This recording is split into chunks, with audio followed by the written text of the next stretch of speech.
Dad canceled my 18th birthday party because my golden child brother wanted a weekend trip on the same day without me. So they left without me and came back 2 days later to find this person in the house. That's when Dad realized he made the biggest mistake of his life. 2 weeks ago, I was about to have my birthday celebration. Unfortunately, my horrible younger brother decided he wanted a weekend away without me, and the party ended up getting cancelled. My brother, who is 15, is my dad's favorite, if that wasn't clear enough. Whatever he says in this household, that's what goes. At least there was some balance while my mother was alive, but she passed away from lung cancer a couple of years back. Since then, life has been terrible for me because my dad only seems to care about my brother. He thinks that since I'm older, I can deal with everything on my own. Even on my birthday, I had been planning to go out for the evening with my friends, and obviously, my dad was going to fund all our plans. But just a day before my birthday, my brother threw a tantrum and told my dad that he wanted to go away for the weekend because he had been rejected from the football team and desperately needed something to take his mind off of it. If you ask me, it wasn't surprising that he hadn't been picked for the team. Not only is he incredibly bratty and annoying, but he's also not a good player and has no team spirit. That should have been obvious, so it shouldn't have been surprising to him that he didn't get picked. But he still had a whole meltdown about it, and my dad had to agree. I was shocked because all of this was happening right in front of my eyes. I decided to stand up for myself and told my dad that I was not going to stay home while they went away for the weekend, not on my birthday of all days. Usually, that's what happens whenever my brother decides he needs some time away from everything. He and my dad go away together for some time off, and I get stuck at home. Both of them really enjoy fishing, so they go away on fishing trips. My dad has a friend who has a cabin in the woods, so it's pretty easy for them to just take off. I'm not really a fan of adventure, and I'm definitely not a fan of the woods because I find them creepy. So, I'm not like my brother and my dad at all. In the first few instances that this happened, I volunteered to stay home. After that, though, every time they needed to go away, they wouldn't even ask me if I had any plans of my own. I would get stuck dealing with their absence, and this has been a thing ever since my mom passed away. They never used to do this while she was still around. I don't exactly have an issue with staying at home alone, but the problem is that I'm not allowed to have anyone over because my dad thinks that if I have a party or something, I'm going to end up trashing the house. He's pretty strict about that kind of thing. One time, I made the mistake of inviting a couple of friends over. We had been very careful to keep the house clean, but my dad decided to go through the security footage, and he found out. I received the lecture of a lifetime the next day. He told me he did not want me inviting my friends over when the house was empty because he didn't trust us. Since we were all young teen boys, that never leads to any good news. So, neither could I have friends over, nor could I leave the house and go out on my own because my dad thinks that's unsafe. So, I get stuck at home when they're not around. Obviously, I did not want that happening on my birthday because that would mean I couldn't have my friends over, and neither could I go out with them. It was my 18th birthday, for the love of God. It was an important day for me, and I wanted it to go my way just for once. But my brother couldn't even let me have that. My dad even offered to take me along with them and hire someone to take care of the house for the weekend, but my brother insisted that he wanted to go without me. Since I had never been to the cabin and didn't know anything about it, it would be another task to introduce me to everything. He was sure that I wouldn't even enjoy it. Besides, if I was there, he wouldn't be able to take his mind off what was going on at school since everyone would be wishing me a happy birthday, including some folks from the football team because I'm friends with them. So, my dad even took back the offer of taking me along, and I got stuck at home. This sort of thing has been happening since my mother passed away. It's always been very obvious to me that my dad has a favorite, and it's not me. I never even had a problem with it, but that day, I just kind of lost it. I started yelling at my dad, and we had a huge fight because of the way he was acting and had been treating me ever since my mother passed away. He never praised me, even when I achieved something big like winning competitions or doing well in class, but my brother received praise for even the smallest of things. He also behaved very differently with us. He was quite aloof with me, but around my brother, he was a different person. He actually acted like a father with him.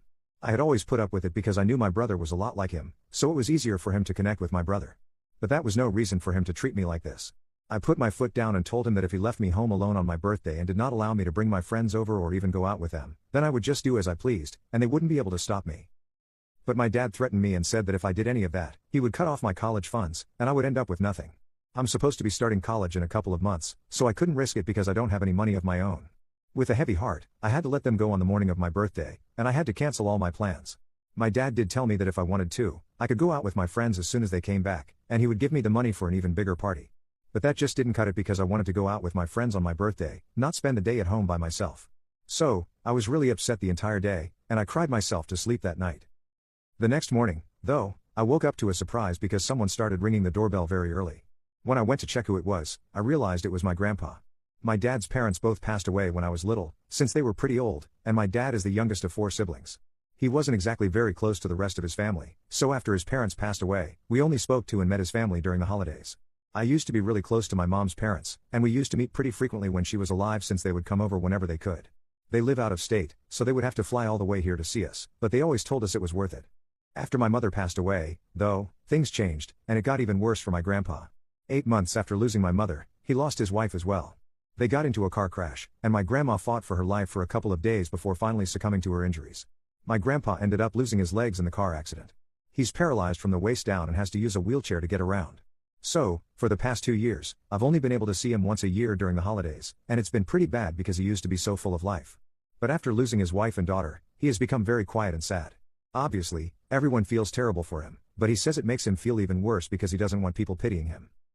So, I try to act like my usual self around him, even though seeing him makes me want to cry because I just miss the person he used to be. That's part of the reason why I've never told him about my weird relationship with my dad and my brother. I didn't want to make things even tougher for him. Sharing that with him would only make him feel bad because he wouldn't be able to do anything about it, and I didn't want to make him feel even more helpless. So, whenever I visited him in the past 2 years, I would only stick to the happy stuff. But the day after my birthday, when he showed up at my doorstep with his nurse to surprise me, I ended up breaking down because I was so touched. A lot of people from the family had wished me well, but for him to show up all the way here just to surprise me was something that really got to me.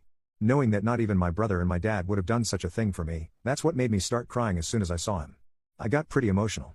He had to console me for a while before I could thank him, and I tried to cover up why I had started sobbing as soon as I saw him by telling him that I was just touched that he had bothered to fly out here in spite of his restrictions with the wheelchair and stuff.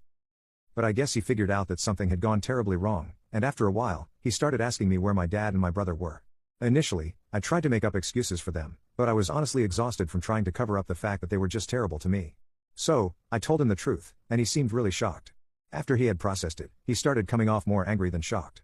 He told me that if I wanted to, I could live with him for the next couple of months until I had to start college. To be honest, that would actually be easier for me because I had decided to go to college out of state because I needed some space away from my dad and my brother. Coincidentally, my college is closer to my grandpa's place than here. So, if I stayed with my grandpa, I would only have to drive for a couple of hours to go back home, whereas here, I would have to take a flight back and forth. It's not like I would be missed here. My dad had my brother, and my brother had my dad. So, I didn't even have to think twice before I agreed to my grandpa's proposition. He told me that he would be leaving as soon as my dad and my brother came back home because he had a bone to pick with my father.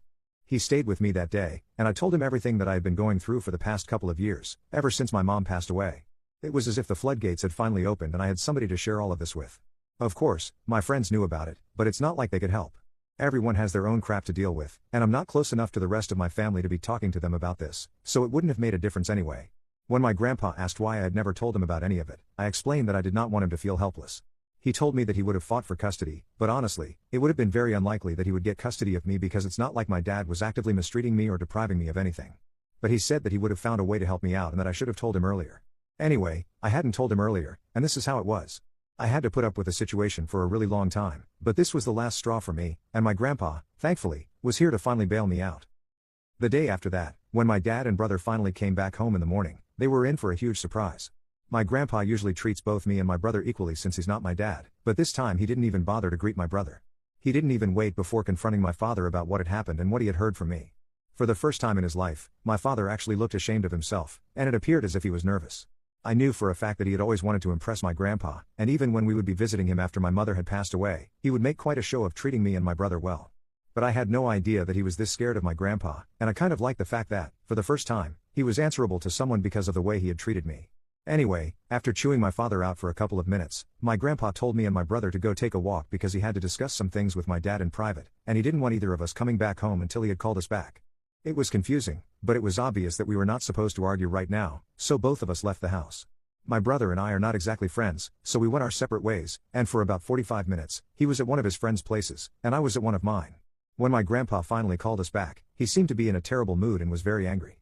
When I walked in, it was obvious that my dad had been crying because his eyes were all puffy. That was shocking because my dad rarely ever cries, and I knew that something must have definitely gone down. Anyway, my grandpa told me to pack my stuff, just the important things, and the rest would be collected later. So I did what he asked me, and about half an hour later, I had a bag ready. Then we got into a cab and went to the nearest hotel, and there my grandpa told me that from now on, I would be living with him. It was very convenient because, as I had said, it meant that I would be closer to my college as well. So I didn't exactly have a problem with that. But when I asked him what had happened with my dad, he told me that it was none of my concern right now, and he only wanted me to focus on my future. While I was leaving, I noticed that my dad had not said anything to me and hadn't even said goodbye. My brother didn't even seem to care, so that was that. 2 days after I had moved out of my house with my stuff, my grandpa and I took a flight to his place, and since then, I've been living here. I didn't think that I would hear from my dad or my brother anytime soon, And I had stopped wondering what had happened between my grandpa and my dad because, clearly, my dad had been happy enough to let me go. But that changed 2 days ago when I received a message from my dad saying that he was sorry about everything and that he didn't realize that I had been feeling neglected. He acknowledged the fact that he had failed as a father and that he hadn't even realized it because he was so busy with my brother, the one child that he had managed to be able to connect with. He said that he had always considered me very different from him, and that's why he had always maintained the distance from me, because he didn't think that he would be able to understand me. But with my brother, it was different, and he added that he considered not building a good relationship with me as the biggest mistake of his life. He had realized that, thanks to my grandfather. I already knew all of that, so it didn't come as a shock to me. Honestly, I hadn't even minded the fact that he was closer to my brother than to me since I was closer to my mom than to him. What I didn't like was the fact that he had mistreated me, and he didn't even realize that he had been treating me badly. But I guess he had come to his senses after I had moved out. He told me that he really wanted to apologize to me and said that he wanted to make things right. He told me that he knew that I had moved in with my grandpa now and that I intended to stay with him until college was over, but he would really want me to come back home to him so we could talk it out and work this out. He said that's what my mother would have wanted, according to him. I think I agree, that is probably what my mother would have wanted because when she was around, she was always pushing my dad and me to spend more time together, but we never listened to her. However, I don't want to commit to anything right now, and so I haven't replied to my dad's message. If I'm being honest, I'm not even sure if I want to repair my relationship with them right now or not. I haven't even started college yet, but there are only a couple of weeks before I do, and even when I do, I only plan on coming back to my grandpa's place on alternate weekends. So that would be more convenient than moving back home. Besides, it's not just about the convenience, it's also about the relationship that I have with my grandpa, and I don't have that with my dad or my brother. So it's not like I feel obliged to go back home with them to try and fix things. But then again, if he's trying, then shouldn't I? I've just been having a lot of mixed feelings about what my dad said, and I don't know what to do about this situation. Am I wrong if I told my father that I did not want to move back in with him and that I wanted to stay with my grandpa? Edit, I honestly don't know why my dad would want me to stay back home. Whenever he and my brother would go on their fishing trips, he used to tell me that it was unsafe for us to leave the house completely empty. Even when we would take family trips when my mother was around, he would hire someone to look after the house. It's just a thing with my dad, I guess. As for whether I'm actually my dad's biological son or not, I don't know how to answer that. I mean, I've heard of people treating their adoptive kids badly in comparison to their biological children, so I wouldn't be surprised if I'm not actually his son. But nobody has ever said anything to indicate that I'm not, and neither do I have any paternity test to prove anything. So, as far as I'm concerned, I definitely am his son. If you ask me, I don't even think it matters if I'm his biological son or not, because he has been the one who raised me with my mother. Biological or not, I'm his son in some way, and he should have respected that and treated me just like he treated my brother. Anyway, that's not the point right now. To answer the questions that you guys had for me, I don't know if he's my actual biological father or not. If I find out, I'll let you guys know. Update 1, after a lot of deliberation, I decided to ask my grandpa whether I'm actually my dad's biological son or not. I couldn't stop thinking about it after a bunch of people in the comments suggested that maybe he was treating me differently because I wasn't actually his son. There was also the comment that my grandpa had made about trying to get custody of me if I had told him about the way my father had been treating me earlier. I started thinking that he wouldn't have said that if he didn't have reason to believe that he would have been able to get custody of me. So I felt like I just had to ask him, and I had to work up a lot of courage. But eventually, I felt like I deserved to know the truth. Last evening, I sat down with him, and I just blurted out the question without thinking much of it. It took him by surprise, but then he told me that he knew that was going to happen at some point. Even though my mother had always tried to keep it a secret from me, I'm old enough to know now. As it turns out, I am definitely my dad's biological son, and we know that for a fact because several paternity tests have been conducted to confirm it. Apparently, it's not my paternity that is the problem, but the incident that took place before my birth that probably made my father resent me. My dad had been neglecting my mother because of his work before I was born. They had only been married for 2 years at the time and together for 4. She always regretted this, but my mother ended up having an affair with one of her friends, and my dad found out about it. She ended the affair, and they agreed to get couples counseling, but a couple of weeks later, she found out that she was pregnant. The only problem was that she had no idea whose baby it actually was going to be. My dad wanted to terminate the pregnancy altogether, but my mother was not on board with that. So they had to wait for the pregnancy to get to a stage where they could conduct a paternity test. Until then, my mother's affair partner was very much a part of the whole process because it could have been his kid as well. My mother said that she didn't want to be unfair to her future kid and had said that all 3 of them would have to raise me together if it was. My dad obviously was not on board with that idea and insisted that only he and my mother should have custody of the baby, no matter who the actual biological father was. But my mother wanted to be fair, and so they ended up fighting about this a lot. They decided to stay together because they actually did love each other, and that ended up turning out to be pretty bad for me. Even though I was my dad's son after they found out about it, my mother cut all ties with her affair partner, but it didn't seem to be enough for my father. After I was born, a couple more tests were conducted to make sure that I was absolutely 100% my dad's biological child, and I was. It had been proven, but in spite of that, my dad continued to pick fights with my mother until she threatened to walk out with me. Now, obviously, I'm not saying that my mother was right. She definitely shouldn't have cheated on my dad and should have tried to talk it out with him before going out of her way to look for love outside of marriage. But if my dad had given her a second chance, he should have actually tried to make it work instead of constantly picking fights with her. I think he's a really confused man because, even though he decided to stay with my mother and make it work with her in spite of her cheating, I guess he couldn't handle that and decided that he was going to take out all his anger and frustration on me. The fact that I was nothing like him when it came to my personality probably just irritated him even more. That's how we came to this situation where he really resented me for no fault of my own. When my mother was alive, he seemed to get along well enough with her, so I never would have been able to guess that they had problems like this in the past. But I guess it makes sense when you consider the fact that he had me to resent, so he didn't need to take out any of his anger on my mother anymore. Anyway, that's one part of the story. The reason why my dad seems to feel so guilty about having treated me badly in the past is because my grandpa told him that he was going to cut him out of the inheritance. My dad's own inheritance had to be divided into 4 parts because of his siblings, so he didn't really receive a lot back then. But after my mother had passed away, my grandpa had apparently changed his will to leave everything he had to my dad and his grandkids. However, after my grandpa had found out about the way that I was being treated by my father, he had had a discussion with him and really chewed him out. He told my father that he was really sorry about the fact that his daughter had cheated on him, but that was no reason for him to still hold that against me since none of it was my fault. I hadn't even been born when it happened, and even though I was nothing like my dad, I was still his biological child, and that had been proven by several paternity tests, some of which he had even conducted independently without my mom's knowledge so that my mother couldn't have interfered with the results. So he really had no reason to behave the way he did with me, and yet one day he had just decided that he was not going to treat me like his son and instead punish me for what my mom had done. That was not acceptable, and my grandpa had told him that after he had learned the way I was being treated, he could no longer allow him to expect anything from him. Now, whatever share of the inheritance that my dad was going to receive would be going to me instead. My dad had been crying about that and also because he felt like he was going to lose everything in one go. When I asked my grandpa whether my dad was reaching out to me for the inheritance, because if he's actually sorry, my grandpa told me that he genuinely doesn't have any idea. He knows, but he can't help me out here.